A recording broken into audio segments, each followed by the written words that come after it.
Unbreakable, Tony. Unbreakable. Unbreakable. Hey, that'd make a good movie. A good title, yeah. Good title. Like M. Night Shyamalan. Shimmalama ding dong. Shyamalan. And so I said, put your hand on the stick. And he goes, I got it. And he turns right towards the other airplane. No. And we had said, don't worry, Amy, we're going to be fine. I yelled this because we didn't have an intercom. We're just screaming at each other. And she looks at me again and goes, don't worry about me. Fly the effing airplane. When you do bad maintenance, that's when they come off, like with the American crash and the UPS crash.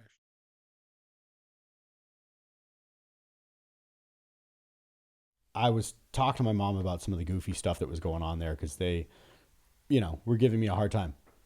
Who would have thought? I'm not lovable. But at the time, I'm super lovable now. But so I'm talking to her about like these things that are going on, and she decides that she's going to take a piece of paper and write a letter to my commander. And she sends it to the regular mail where I would get letters. And I look over and I see an envelope, and she has very distinct handwriting. I'm like, oh, that's mine. And this airman goes, no, it's not. It's for the commander. And I'm like, oh my gosh, like what just happened? And I'm attempting to like intercept the letter. Like, no, let's not do that. And I end up going back to the barracks after formation, and I call my mom and like, why did you send my commander a letter? Like, what are you trying to do to me? You have no idea what you've just done. And she's like, well, I told them, do they know who your grandfather is? And I was like, you did what? You'd never want to do right. So one of the MTLs is like doing the rounds, making sure all the airmen are in the barracks. And he gets to my door and I'm like, hey Sergeant, here's the situation and da-da-da. And he goes, what's in the letter? And I was like, my mom just said, like, do you know who my grandfather is? And he goes, oh, and who is your grandfather? And I go, sir, he did this and he did that. And he's like super well connected with like upper tier, like Air Force and all that. And he goes, what do you think that means to me? And I go, not a damn thing, sir. And he goes, you are correct. And he just walked off, right? And I was like, oh, I'm cooked. Like, as someone who grew up in Louisiana, you have an amazing Southern accent. That thank you. So y'all did good. So he just kind of walks off, and the next day I go in there, and the MTL that was like the head MTL, who absolutely hated me, calls me into his office, and I'm like, oh man, they're going to roast me for this. And I walk in and he just goes, hey, I just want to let you know, we are working on getting the heaters working in the barracks, and we're going to get the hot water heaters fixed as well. Anything that I can do, you just let me know. And I was like, wait, that actually worked? And I still to this day have not told my mom that it actually worked. Yeah. Because, I love stories like that. My uncle was an Army general, brigadier general, and he was already out of the Army at this point, but his two stepsons were both serving over in Afghanistan, and they called and said that they were freezing, that they didn't have any coats because they went over in the summer, and then now it was winter, and they didn't have any coats. So he says, is there anything you can do? And he made a couple, and I was sitting there at the house having cocktails with him when the phone call came in, and he grabs the phone, calls a friend of his at the Pentagon, and he starts screaming at him. Obviously he was only a colonel or something. But years later, I was talking to the two boys. I've become friends with them, and anyway, one of them actually came out and stayed with us, and took him for an honor flight. And I asked him the story. I said, did that work? And he goes, oh, yeah. He says, within like 2 days, we all had these big parkas and everything. And it wasn't just me and Bill. It was like the whole group. I mean, the whole group of us, there was like 35 of us. Everybody had brand new parkas like 2 days later.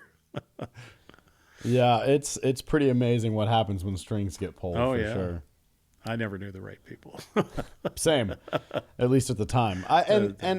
Even if there was something there or a connection that could be made, I absolutely refused to do anything like that because I want to be appreciated on my merit and not on like something I was born into. Right. So, yeah, I just did all that I could to work harder than everybody else, and unfortunately, didn't realize how much my attitude played a role in my service. And so, wasn't the best Yeah, they're received supposed to airman. break you of that in basic training. Well, unbreakable, Tony, unbreakable. Hey, that'd make a good movie. A good title, yeah. Good title. Like M. Night Shyamalan. Shimmalama ding dong. Shyamalan. Tony, what would you say is your craziest story out of running Grounded No More veteran flight lift? Craziest story doing that. I was an airline pilot for 45 years. Yeah. American for 32, and so my life in the flying has always been about strict adherence to rules, SOPs, and things like that. So not a whole lot of scary things happen. Yeah. It's but like I say, I do say we've been very blessed. I mean, we have a perfect safety record. We've never hurt anybody getting in and out of the airplane. We've taken guys that were. I took a young girl that was 17 years old all the way up to a guy that was 103 years old. Yeah. Which was that's actually a funny one. So we took up this little man. He was a World War II vet, infantry. Oh, I wish I could remember his name. He was so funny. Barely spoke English. Wasn't really sure. His whole family showed up, and that was another one where we probably had 50 people. And another friend of mine, Mike Doyle, who's a fellow airline pilot, has a steerman, like I do now, said, "Hey, I'm flying around. You guys want to get some? I'll take your photographer up, and we can get some air-to-air pictures." And I said, "Yeah, that'd be fun, So we're flying formation, and we're fairly tight formation. But as you remember, I let you fly the airplane a little bit yourself, I did not enjoy that. I was so nervous. and that's what's more fun for me, because now you can tell everybody you flew a World War II airplane all by yourself. Right. So we're fairly tight formation, and I had told him that I was going to let him fly, and he over the intercom he goes, "Can I fly now?" And I said, "Yeah." And so I said, "Put your hand on the stick." And he goes, "I got it." And he turns right towards the other airplane. No. And I'd pulled off a little way. We weren't, we weren't Blue Angel, together. Right, we were, right. just, probably maybe 30 or 40 yards apart, which is close when you're up in the air. You're not used to seeing another airplane when you're up in the air, unless you've done this sort of thing. And it was funny, and I grabbed it right back, and I said, "Man, it's a good thing you were in the infantry." And he goes, "What did I do wrong?" I go, "You turn towards him. You're supposed to turn away from him." But little things like that, happen once in a while. But like I said, I'm so focused on safety, because my goal is to make sure that this is a fun trip. It's exciting for the right reasons, not for the wrong reasons. And so it's always done very carefully. We follow everything that the FAA says that we have to do, and the airplanes are inspected and everything else, like I said. So we stay away from that sort of thing. Yeah. Now, if you want to ask me about air show stuff, I got a bunch of stories Lay there. it on us. Scariest thing that ever happened to me. And I'll do my best to keep this clean. I don't want to get this cut out, because there was a little vulgarity along the line here. But we used to do a funny air show act, and if you ever saw the movie The Great Waldo Pepper, it was a wonderful movie, but the movie got panned because in the middle of the movie, Susan Sarandon was doing a wing walking thing, and it was supposed to gain attention. This movie was taking place back in the 20s with barnstormers. And she ends up falling off the wing and dying in the movie, and that's what really destroyed the movie. If they hadn't have done that, it probably would have been Robert Redford was in it, and it was a award-winning movie. But I get this idea. I go, that would be a great act. And I had a one-of-a-kind biplane called a Selker Sport, and my dad and I owned it together. And it was a two-place open cockpit biplane. So this gal, I was actually dating her at the time. Her nickname was Psycho Amy. I'm not going to get into last names because she's still around. Correct. But anyway, she would get out on the wing, and we would just do silly stuff. And she'd be screaming the whole time, and we'd fly by the crowd, and she had a breakaway dress on, and it was Velcroed, and a dress would fall off. And she would be there in 1920s style skivvies, and Right. everybody would laugh. And we did just sloppy aerobatics and stuff. And so she, at the end of the act, she gets back into the front seat of the airplane, and just straps in like you would at an airliner, because you just put your seatbelt on like you would in your car. When you're doing aerobatics, you have 5 seatbelts. You have one from here, one across your waist, and then your shoulder harnesses, and they're tight, because when you're flying upside down, you want to be in the exact same spot that you are all the time, and keep the gravity away. And I used to end the act by doing what was called a clover leaf, and I would be perpendicular to the runway. I'd come up into a loop, turn, and come back around and land out of that. Well, she had just got back in the cockpit, and I pulled up, and about right here, the left wings folded on us. We had a break in the fuselage, and the wings they just have bolts going through each wing, and the wings folded at about 45 degrees. Ooh. I caught it very quickly and rolled inverted because I thought I had snapped my flying wires. So we're inverted. The engine's starting to die now because it was a gravity fuel system. Yeah. And we're only about 400 feet off the ground. And she's hanging out of the airplane because she didn't have her seatbelt. And she turns around with me, and her eyes are about this big around. And I don't know what made me say it, but I said, "Don't worry, Amy, we're going to be fine." I yelled this because we didn't have an intercom. We're just screaming at each other. And she looks at me again and goes, "Don't worry about me. Fly the effing airplane," really loud, as we went right over the crowd. So, of course, they thought it was funny. Right. So I'm like, my heart's beating so fast, and time slows down when you've been there. You've been in action, so you know what it's like. And nobody's shooting at me, but I have a really good chance of not surviving this. So I'm terrified. I look around, I don't see anything broken, and I can't figure out did that not happen? I mean, I heard something sound like a shotgun going off, and that was the longeron. The longerons are the tubes in the airplane that connect from the tail all the way to the firewall, and it had broken off at the firewall, and the centerpiece that holds everything together was what broke. The rest of the airplane was being held together just with the landing gear, and that was the only thing holding the wing on. So, but I didn't know this. So I look out and I see the flying wires are still up.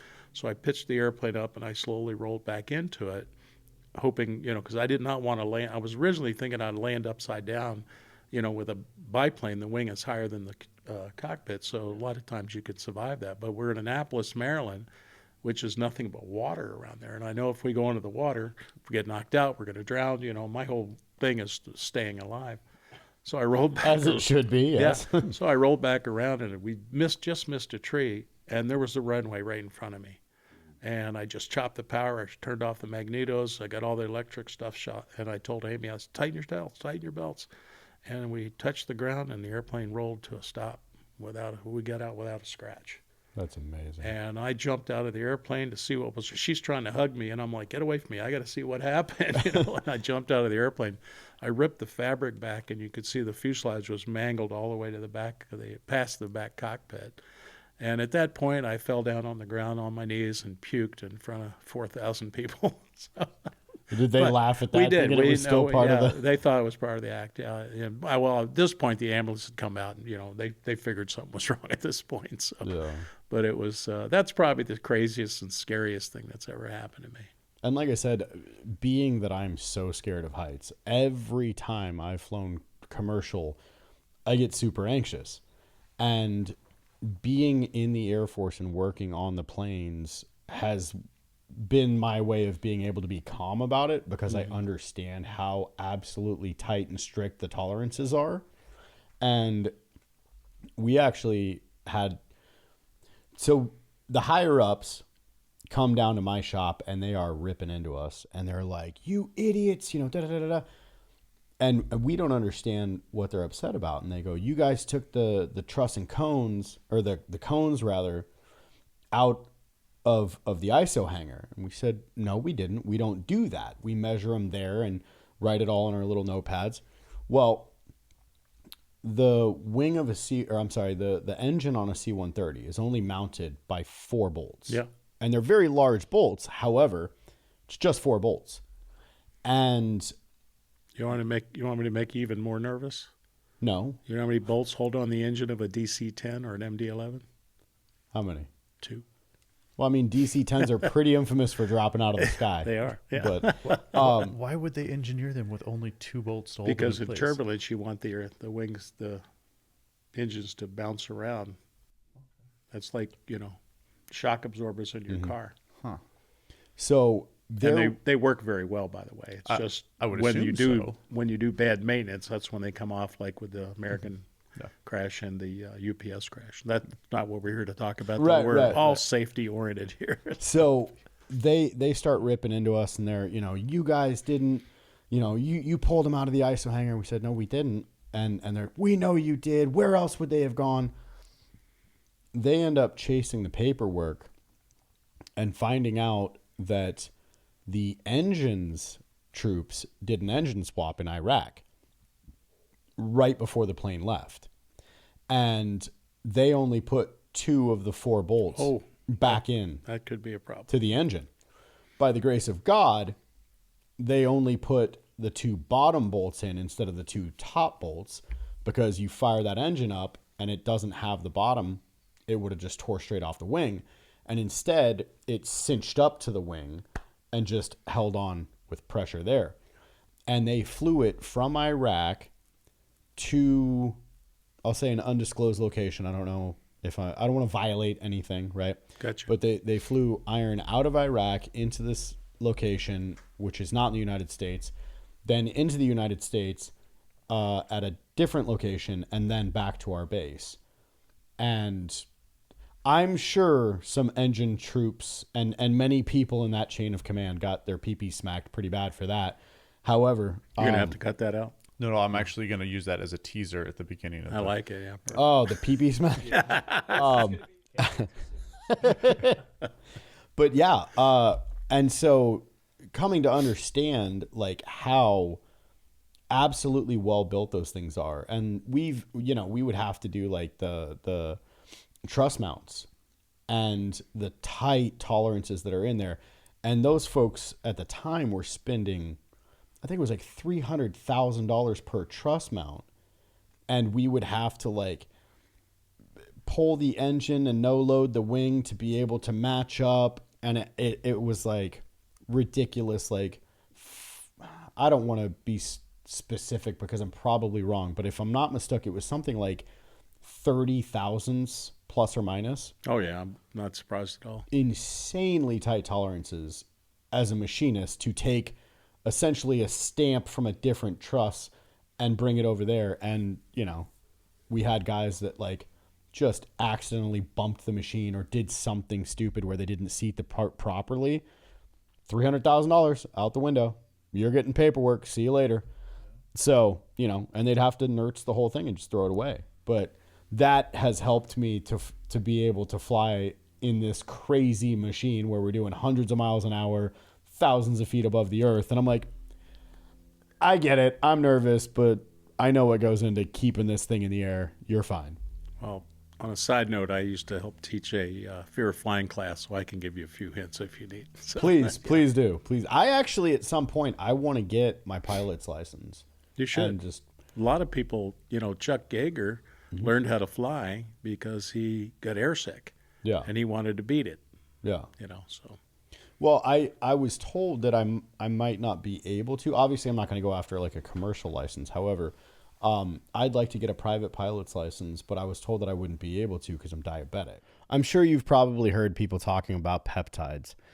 It piqued your interest, you looked into it, but you don't know what source to trust. A lot of this stuff is coming out of China. If you're looking for a good quality peptide that's made in the United States, go to helixpure.com.